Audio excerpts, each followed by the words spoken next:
What brought Samson down? I know you say it's Delilah, but it's not really Delilah. It was money.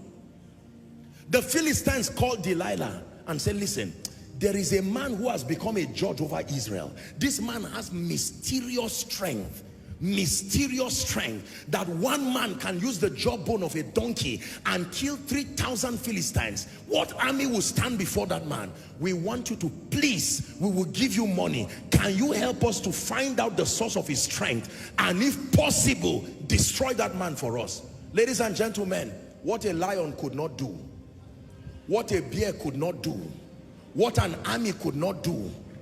You would think a woman did it. It's not a woman that did it. Money is what did it. If they had met her and said, can you be a participant in our agenda? Go and kill Samson. She probably would have insulted them and walked out of that place. But when they brought money, she said, all right, let's sit down, let's talk. What do you want? You want to bring down Samson? It's difficult to, how much are you going to give me?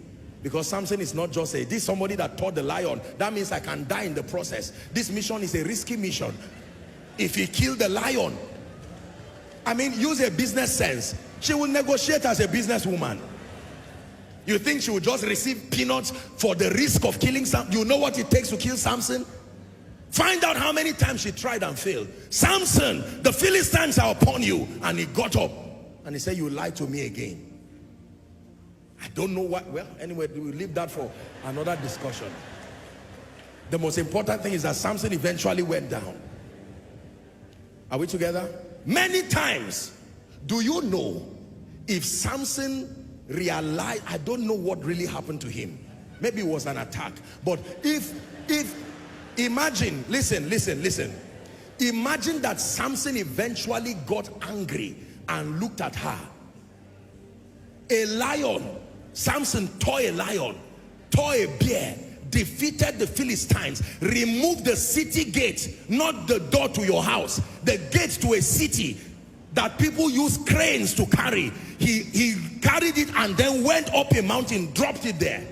If you were asked to go and fight such a man, wouldn't you turn and look at the person who sent you and say, is this how you want to kill me? So imagine.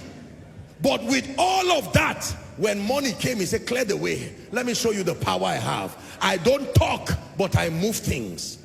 Money for you. And Delilah said, all right, since you brought the subject of money, I can take the risk. Finally, Samson revealed the secret. My glory and the power is in the covenant that is captured in my hair. Samson, the Philistines are upon you. He got up, the Bible said he shook himself as before. This time around, money had gone forth. And notice, the moment they discovered, after she shaved his hair, the next thing that happened was his eyes, not his hands. Vision was what was taken away immediately. His eyes were plucked out. When his eyes were plucked out, the devil did not want to remove the hand, because he would still be useful for the devil. And you see what a great man, a judge, a man who was dreaded by some of the best armies in the then world, he became one who was going around threshing in the prison. He was bound with fetters, and his assignment was to go and be grinding. Can you imagine? Reduced from a place of honor using the tool of money. I'm praying for you. Whatever has reduced you to a place of shame and mockery, reduce your family, ordained for greatness, but brought down because of the absence of economic resources, may my God, who is the lifter of men, in this season that the church is stepping into, in the name of Jesus, may God prosper you for greater works. May my God prosper you for greater works. Please sit down. The force of wealth and abundance. Number 5. Are you ready for the 5th force? The 5th force that is responsible for greater works. My God, I really believe that this word is entering someone's spirit, that you are getting, there is a holy anger that is coming upon you, that when you get up, you will coordinate all these forces and your life will become a sign and a wonder. The 5th force that is responsible for exalting and releasing Jesus, revealing him to the world, is called the force of influence. Write it down, please. Influence is power. The force of influence. The force of influence. Influence is power. Please write it down. Influence is great power. The force of influence. Influence, like money, are related. They shape civilizations. They define people's understanding. They define people's thinking. They define people's values at any given point. Can I tell you, our world today is not just going at the mercy of time. Our world today is a reflection of the mindset of certain influential people, godly or otherwise, from technology to sociology to the language we use, the way we raise children, the way family is run. Are we together now? The way ministry is run, the way businesses are conducted. Civilization, influence literally shapes civilization. What does it mean to influence? Number one, the capacity to have an effect. Influence is defined as the capacity to have an effect on the character, perceptions, behaviors, decisions, and the values of another. I will take it again. Influence is the capacity to have an effect, whether positively or negatively, an effect on the character, on the perceptions, on the behavior, on the decisions, and on the value of another.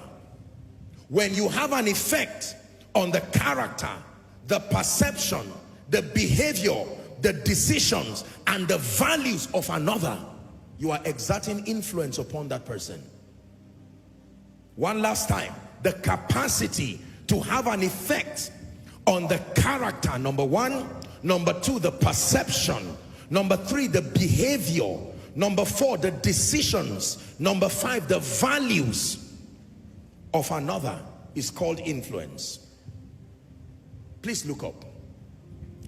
This concept of influence is very powerful and is very profound, because you see, a handful of people historically and even now are the ones who are always responsible for shaping and defining the narrative of a civilization. Are we together now? That people, a crowd of people, will usually model their lives after an individual or a set of individuals that they consider to be worthy of emulation. They call them all kinds of names. Role models. Some will call them celebrities. Some will call them influencers. Some will call them, you name it. You know all the names. And unfortunately, some of these people have been positive role models in terms of bringing values that shape society properly. But many of them, sadly, have been very wrong and destructive models. There are children today who have no business learning certain things except that someone they admire. You see, the psychology of influence is the moment you like someone and he becomes a reflection of your aspiration, you will copy everything you can see and find in his life, good or bad, because the assumption is that whatever he is doing, since he has that result to show, it must be right. Are we together? So when Satan wants to destroy a generation, he does not go after everybody.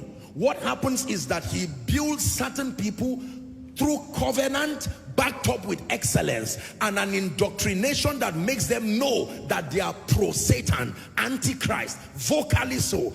And then when he brings them, when that negotiation is done, then he will exalt them and give them the leverage of influence. Are we together now? And from that standpoint, they begin to sell certain value systems. And as ugly as some of those value systems are, you would think they should be so pungent, an intelligent person should reject them. But never downplay what influence does to a man. Influence can make darkness look like light. Greater works on the wings of influence. There are many people today. Did you know, once upon a time, have you noticed that generally speaking, we speak better, our generation communicates a lot better, not necessarily because people have gone to more schools and learned. It's simply because the internet has afforded people a greater opportunity to hear and listen to communicators, and that has automatically improved people. You listen to our children. When you hear our children speak, you wish you were them. They speak intelligently. They will correct you.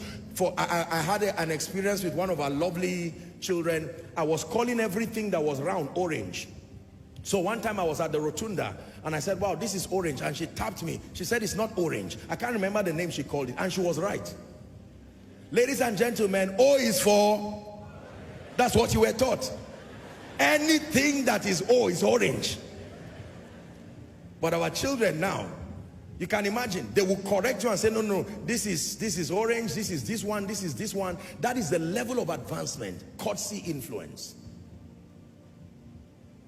Children learn now at a remarkable pace because they have audiovisuals that help support their understanding. Pictorial representations of the things. Biology used to be a nightmare, chemistry, physics, but now children laugh while they are learning. When they fail, the teachers call them and say, were you in your right state of mind? Are you okay? We can repeat the test. You know what happened when you were writing your test. You carry your result and start crying before you get home, because you know exactly what will happen, and what you are expecting is exactly what will happen. I leave you to guess whatever it is. I will not say it. Oh yes, you know, you knew exactly what was going to happen. Now results are released in e-versions. You don't have to wait, join any queue and do anything. I'm just saying that influence shapes civilization. Are we together? Very, very powerful and profound. It then means that if believers are going to do greater works, we must trust God for grace to ascend heights and realms where our life becomes visible and clear. Are we together? In an elevated platform where people can see the life of God in you. I like Jesus. Matthew chapter 5, 13 to 16 is the most concise capture of the conference, the whole idea of influence. Jesus says it this way: ye are the salt, Matthew 5, 13, of the earth. Ye are the salt. Ladies and gentlemen, you know what salt is able to do. One pot of rice does not require one pot of salt to taste well. Are we together? Look at the ratio of the salt that must be added to a pot of rice to make it taste well. Say influence. So when you see a bag of salt and a bag of rice, you're not holding the same thing. If you mix them ratio 1 to 1, you destroy that meal. Am I right on that? So light is even a greater expression of influence, because light does not have to be everywhere to shine everywhere. Just put it at one point and give it room to shine, and it gives light to everyone in the room. It says, neither do men light a lamp and put it under a bushel. Watch this. The light is put on a candlestick and kept on a bushel, and the whole room is illuminated by that light. And Jesus says, you are that salt. Don't say we are few. Don't say we are few. 5 people who are salt indeed can rewrite the narrative of a generation. Am I right on that? Yeah. 5 people. And then he says, you are light. Look at the sun. As we know, every time I use the example of the sun, I learned the power of influence. Did you know that if you ask the sun, what do you do about darkness? The sun will tell you, I have never seen darkness. I don't even know it exists. The concept of darkness is the rotation of the earth in a way that the sun does not reach it. But as far as the sun is concerned, from its creation, there has never been darkness. Because from that standpoint, isn't it brilliant? When you are traveling, especially transcontinentally, you see the wisdom and the beauty of the sun. That one moment you are living and it's night, and then you are turning to the other side of the globe, and then you are seeing the sun rising. Incredible, profound.